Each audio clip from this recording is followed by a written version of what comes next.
The first time they called me a widow, I had to lower my eyes so no one would see me smile. Monsieur Auguste Renault lay upstairs in a carved mahogany bed, his silk sheet twisted in one fist, his mouth open like he had tried to argue with death and lost. Downstairs, I stood in the pantry with coffee on my hands and broken porcelain at my feet. The servants thought I dropped the cup from shock. The doctor thought I was shaking from grief. The priest thought I was praying. I was counting. One dead man. One locked door open. One fortune beginning to loosen from a hand that had once held my throat. My name was Noémie St, though New Orleans would later give me uglier names.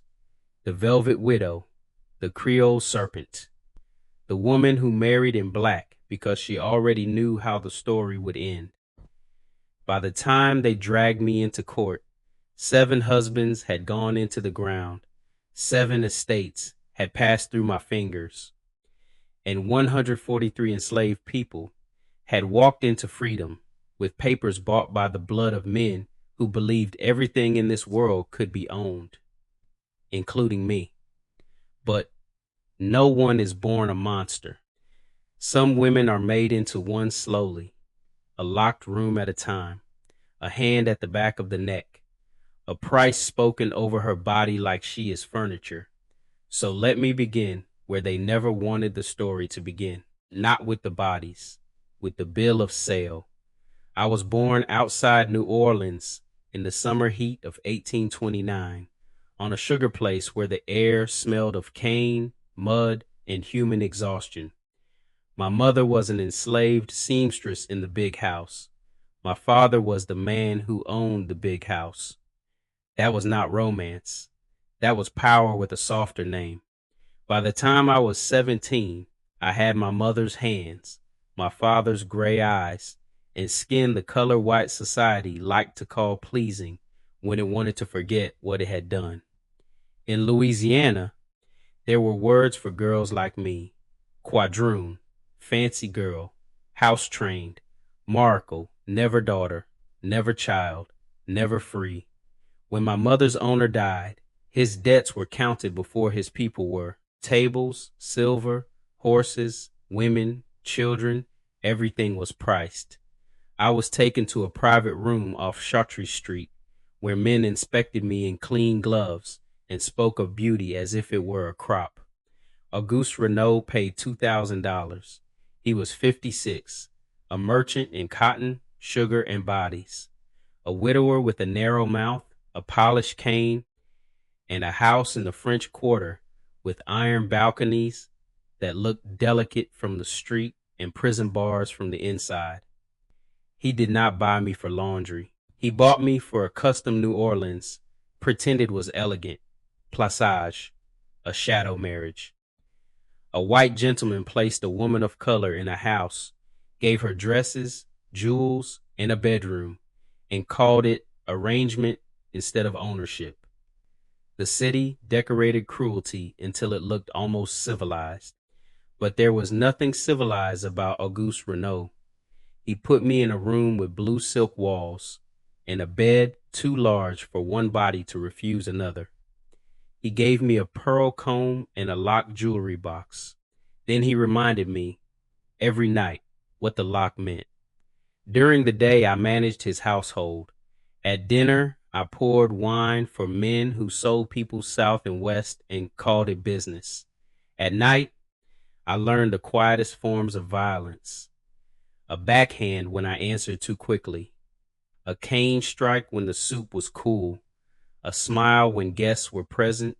A whisper when they left. "You are fortunate, Noémie," he would say, touching the bruise under my sleeve as if admiring lace. A field hand would pray for your room. And for a time, I believed survival meant silence. That is how cages work. They teach you to thank the bars for being gilded. The change came 2 years later, on a wet April evening, when Auguste invited a planter from St. James Parish to supper. The man wanted a young woman for his upriver house. He looked at me over his brandy, then asked Auguste whether I had proved fertile. Auguste laughed, not because the question was cruel, because it was ordinary. She has manners, he said.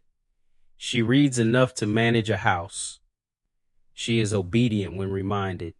I would not part with her for less than 2,500. The planter nodded like he was judging a mare. I stood behind Auguste's chair with the coffee pot in my hand and felt something inside me go very still. Not cold, clear. I understood at last that obedience would not save me. Beauty would not save me. Being useful would not save me. One man had bought me, another could, a third would, until age stripped away whatever price they had placed on my skin, and then they would send me to the cane fields and call it economy. That night, while Auguste slept with his mouth open and his hands still curled around the bedpost, I made a decision so quiet it felt almost holy. I would not be sold again. I would not be passed from hand to hand. And if the law gave men every tool against me, then I would learn the tools the law did not see. Her name was Tante Zélie. She sold candles and herbs near the French market, but that was the smallest part of what she did. Women found her when doctors looked away. Enslaved men found her when overseers broke bone and called it discipline. Wives found her when husbands became prisons with names. She was a free woman of color, older than any record admitted, with a red scarf around her head and eyes that made lying feel childish. The first time I went to her, I said, "I need a charm." She looked at my split lip and said, "No, you need a door." What she taught me was not magic. Magic was what white people called knowledge when it came from black hands. She taught me patience, observation, how illness moved through a body, how fear made men careless, how a household remembered routine better than it remembered details. Men like Auguste believe they are protected because everyone can see their power, she told me. That is why they never guard the small things. I did not ask her to make me innocent. I asked her to make me precise. For 6 weeks I studied Auguste the way he had once studied me. His heavy meals, his red face after brandy, the hand he pressed to his chest when angry, the doctor who already warned him about heat and excess, the servants who knew his temper and would believe the body finally answered back. The end came in June. Auguste woke angry, struck a stable boy before breakfast, cursed the humidity, and complained that his heart was beating like a drum in his ribs. I brought him coffee. My hands did not shake. He drank it while reading a bill of lading for human beings bound upriver. By noon, he was on the floor beside his desk, gasping. By 1, the doctor arrived. By 2, the house was full of whispers. By evening, Auguste Renault was a tragedy New Orleans could understand.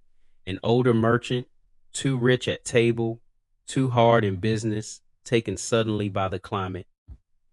3 days later, the lawyer read his will. I expected the auction block. Instead, Auguste gave me freedom, not from kindness, from vanity. A man like that wanted to be mourned as generous. He left me $6,000, a small house on Burgundy Street, and legal papers that changed my name from property to person. Everyone said I was blessed. I knew better. I had not been blessed. I had been paid late. With those papers in my hand, something opened in me that freedom alone could not close. I had killed one man and walked away with my life. I had taken money from the system that priced my body. And for the first time, I understood the shape of revenge. Not rage, not a knife in the dark, a widow's veil, a signed will, a doctor nodding over a body and seeing only what society had trained him to see. Etienne Pellerin found me the next winter. He was a shipping broker with white gloves, a careful beard, and a talent for saying possession without using the word. He called me extraordinary, refined, tragic. He admired my little house, my ledgers, my manners. What he wanted was access, my money, my beauty, my usefulness among the free people of color who moved goods, information, credit, and secrets through the city better than any official office. He proposed after 4 months. I accepted after reading his bank records. This time, there was a ceremony, a respectable one. Civil papers, witnesses, champagne, a lace dress I chose for myself. People said I had been rescued from loneliness. The truth was simpler. I had chosen my second investment. Etienne never beat me. He did something cleaner. He moved my accounts into his name. He explained that a woman with my history should be grateful for male protection. He bought a new carriage with my money and told guests he had improved my position. He corrected me in public, kissed my hand afterward, and expected thanks for both. So I became the wife he believed he had married. Soft voice, warm meals, loyal eyes, and I waited. Etienne's death took longer than Auguste's. It had to. He was younger, and no one would accept sudden tragedy twice. So he declined by degrees. A weak stomach, a yellow tint, sleeplessness. The doctor blamed the swamp air, then business strain, then the summer fever that came and went through New Orleans like an unpaid debt. I sat beside Etienne's bed while neighbors praised my devotion. I cooled his forehead. I read to him. I signed nothing until he could no longer lift a hand. When he died, his friends said I had loved him to exhaustion. They were half right. I had exhausted him. His estate tripled what Auguste left behind. And that was when Tante Zélie did something I did not expect. She refused to touch the money. Blood spins differently, she said. I told her all money in Louisiana had blood on it, she said. Then spend yours in a way the dead men would hate. So we began, quietly. A laundress whose husband had been sold away. A carpenter with 2 children promised to an estate sale. A girl of 12 whose owner had debts and no conscience. Freedom papers were expensive, and white sellers loved to pretend mercy raised the price. We paid. We negotiated through lawyers, priests, cousins, and women whose names never appeared in any court record. For every estate I inherited, a portion vanished into manumission petitions, forged kindness, travel north, and new names. That is what the newspapers missed when they counted my husbands.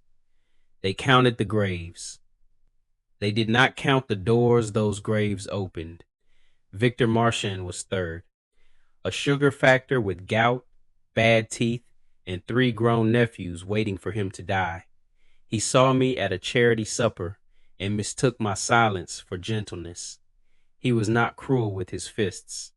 He was cruel with his assumptions.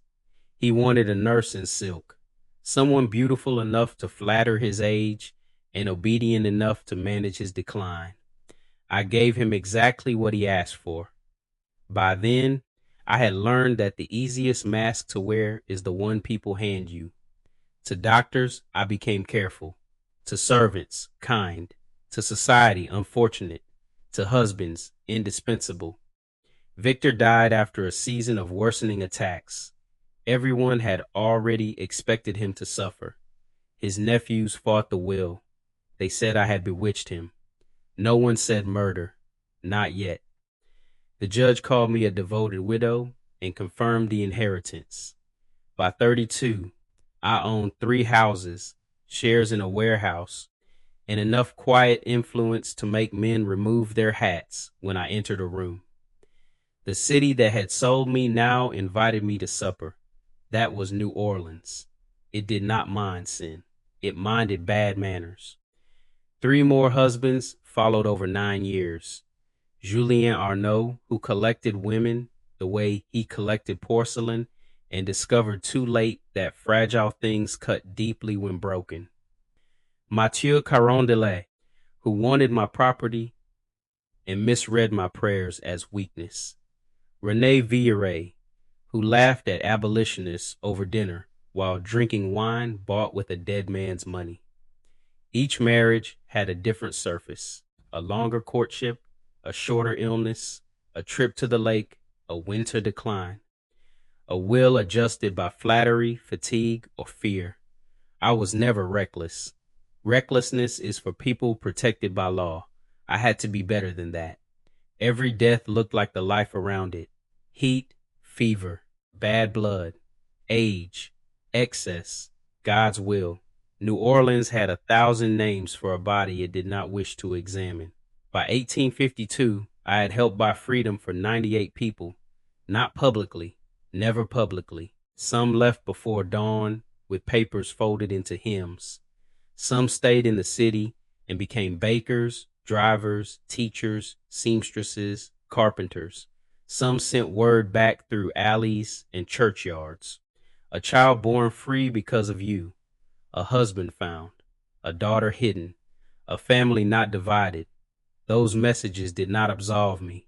I did not want absolution. They gave the arithmetic shape. 6 men in the earth, 98 people out of bondage, and still I wanted more. That was my mistake. Not greed alone. Certainty. Séraphin Duval should have frightened me away. He was 64, a cotton banker with the cold patience of a man who had watched markets ruin fools and profited from their panic. He did not flatter easily. He did not drink carelessly. He did not trust women, men, priests, or weather, and he had noticed me. At a reception on Rue Royale, I heard him say my name behind a curtain of palms. 6 husbands, he told a judge, all older, all wealthy, all dead in convenient order. The judge laughed nervously. Séraphin did not. Coincidence is a lazy word, he said. It lets polite people avoid arithmetic. A wiser woman would have left him alone. But he was worth more than all 6 men before him. He was also the first man who looked at me and seemed to see a weapon instead of an ornament. That made him dangerous. It also made him interesting. Our courtship was a duel conducted in drawing rooms. He brought no flowers. He brought questions. Where had Auguste died? Which physician attended Etienne? Why had Victor changed his will 2 months before his death? I answered every question with a widow's softness and a clerk's precision. He smiled as if appreciating good workmanship. You survived remarkably well, Madame St. Cyr, he said one afternoon. I had excellent teachers, I told him. I imagine some of them are buried. For the first time in years, I almost laughed. We married in a small ceremony with more lawyers than friends. No one believed it was love. That made it honest. Séraphin protected himself immediately. He hired his own cook, kept his wine locked, had a physician examine him every Friday, left sealed letters with 2 attorneys. He even told me, one night as rain struck the shutters, that if he died suddenly, my life would become very noisy. I sat across from him in candlelight and said, "Then you must be careful." He said, "No, my dear, you must." He understood the pattern, but he did not understand me. He thought my weapon was the cup, the plate, the spoon. He never considered that a house is made of 1,000 intimacies: gloves, ink, handkerchiefs, bed linens, shaving water. The small comforts a cautious man still accepts because to refuse them, all would be to admit fear had already conquered him. I will not name what took him. Let the curious be disappointed. Let the wicked find no lesson here. I will only say this. 3 weeks after our wedding, Séraphin collapsed at his desk during a meeting and lost the use of half his body. The doctor called it an apoplexy. New Orleans called it tragedy. Séraphin, trapped behind one furious eye, called it something else. He tried to speak when I entered the room. Only one word came out clearly. Ledger. That word nearly saved him. Not his life, his revenge. He died 4 days later. I searched his office before the funeral flowers wilted. I found account books, letters, deeds, private notes about half the city. No ledger. I burned what mentioned me. I replaced what I could. I smiled at mourners until my face ached. And still, 1 week after the burial, a detective knocked on my door. Inspector Armand Leclerc was not theatrical. That made him worse. He did not accuse me on the doorstep. He removed his hat, expressed regret, and served the warrant with clean hands. Your late husband left instructions, he said. Many husbands leave instructions, not like these. Seraphine had hidden his true ledger with a notary who owed him money. Inside were dates, doctors, witnesses, wills, shipping records, burial orders, and a list of my husbands arranged not as romances, but as evidence. He had even recorded the amounts I paid toward manumission petitions, not to praise me, to prove motive. Greed, he thought, would condemn me. Freedom, he did not understand, would complicate me. The investigation spread through the city like fire under a door. Bodies were questioned. Servants were called. Doctors revised their memories. Men who once kissed my hand now remembered my eyes as cold. Women who had envied my gowns suddenly knew they had always sensed evil. Newspapers gave me names before the jury did. The Velvet Widow of Chartres Street, the Black Serpent of Burgundy, the Quadroon Bride of Death. They loved that word, quadroon. It made me sound like a fraction, and fractions are easier to hang than women. My trial opened in June of 1853, in a courtroom packed so tight the windows fogged. The prosecutor stood before 12 white men and built a staircase from suspicion to certainty. 7 marriages, 7 deaths, 7 inheritances.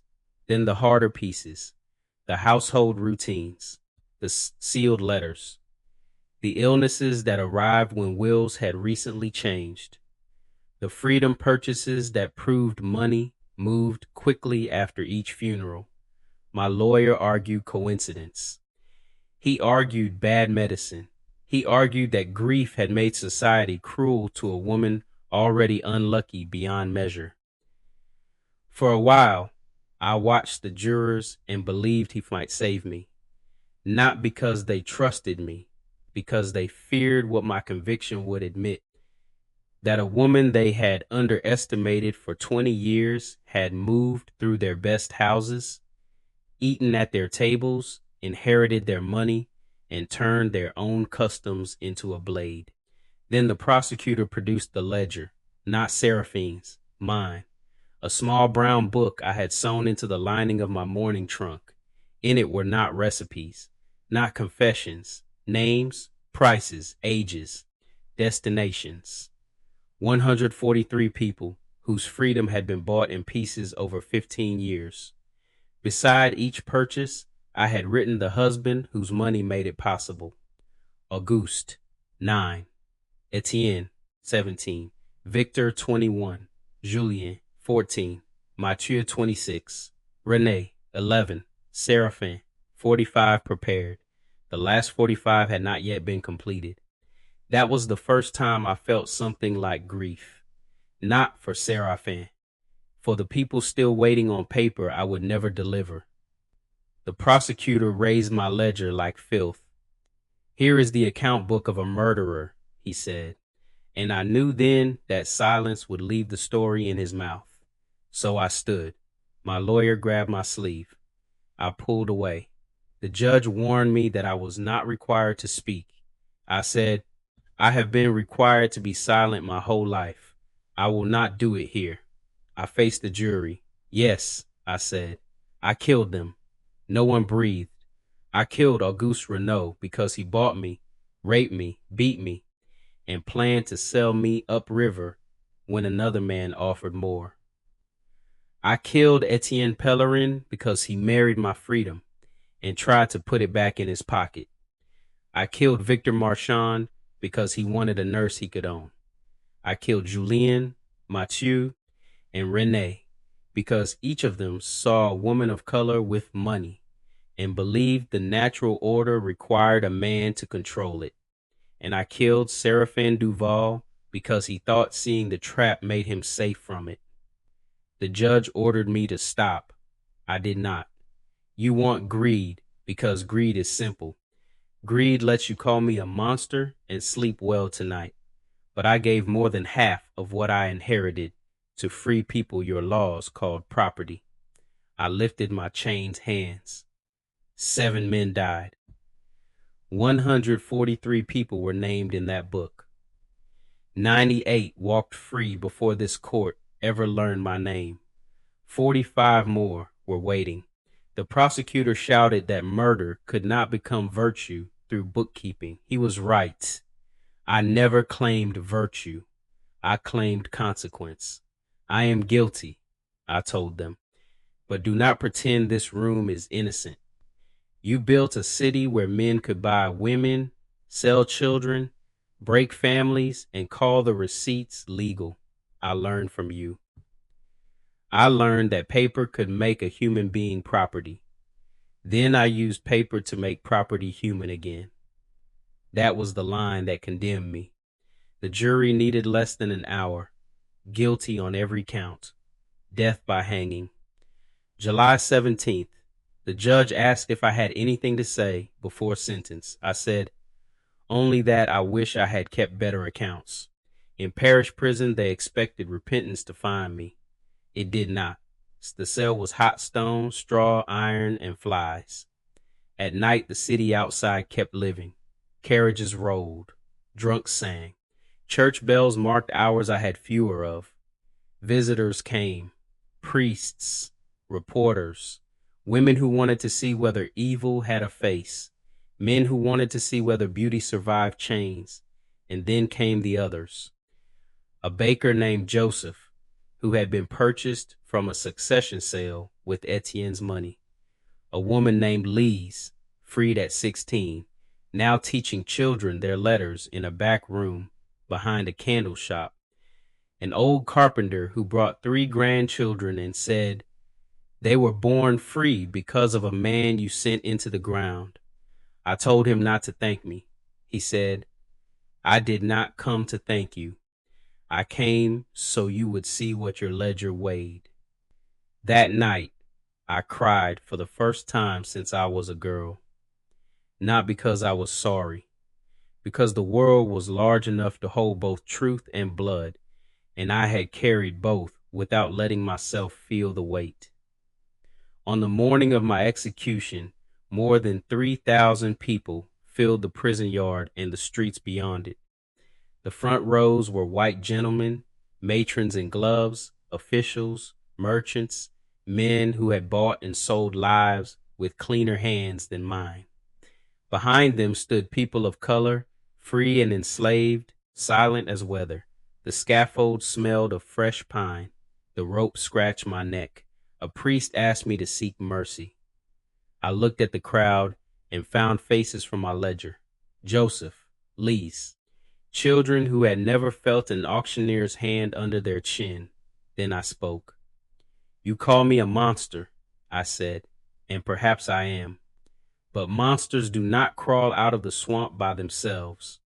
They are made in parlors, in bedrooms, in markets, in courtrooms, anywhere a human being is priced and someone respectable signs the paper. The yard went still. I killed 7 men who believed I was an object. I used what they left behind to buy freedom for people your law also called objects. If you want to decide which crime is greater, my murders or the world that taught me ownership, then decide carefully. God hears arithmetic better than judges do. The hood came down. For a moment there was only darkness and the smell of rope. My last thought was not of the husbands, not of a goose bed, not of Seraphin's ledger. It was of a child named Marguerite, age 4, freed with Victor Marchand's money, who would grow up never belonging to anyone but herself. That was enough. The trap opened. History tried to close around me. It failed. They buried me without ceremony, but the story did not stay underground. It moved through washhouses and churchyards, across riverboats and back kitchens, carried by people who knew the difference between innocence and survival. The newspapers made me wicked. The frightened made me legend. The freed made me memory. Years later, after the war, after slavery cracked under cannon smoke and law, families gathered in New Orleans and read aloud the names from my ledger. Not the husbands, the people: Joseph, Lise, Marguerite, Samuel, Rose. 143 names, including the 45 whose papers others finished after I died. At the bottom of the page, someone had written a sentence I never wrote, but wish I had. Noémie St was not clean. She was not holy. She was what slavery made and what slavery failed to keep. That is the truth they could never fit into a headline. I was guilty. I was useful. I was damned. I was necessary. 7 men went into the ground, believing they had owned me. 143 people stepped out of bondage, carrying proof that they had not. And if the world wants a simple name for that, let it keep searching. I already have mine. Noémie St. Cyr, the widow of Chartres Street, the woman they tried to price, the woman who made the bill come due,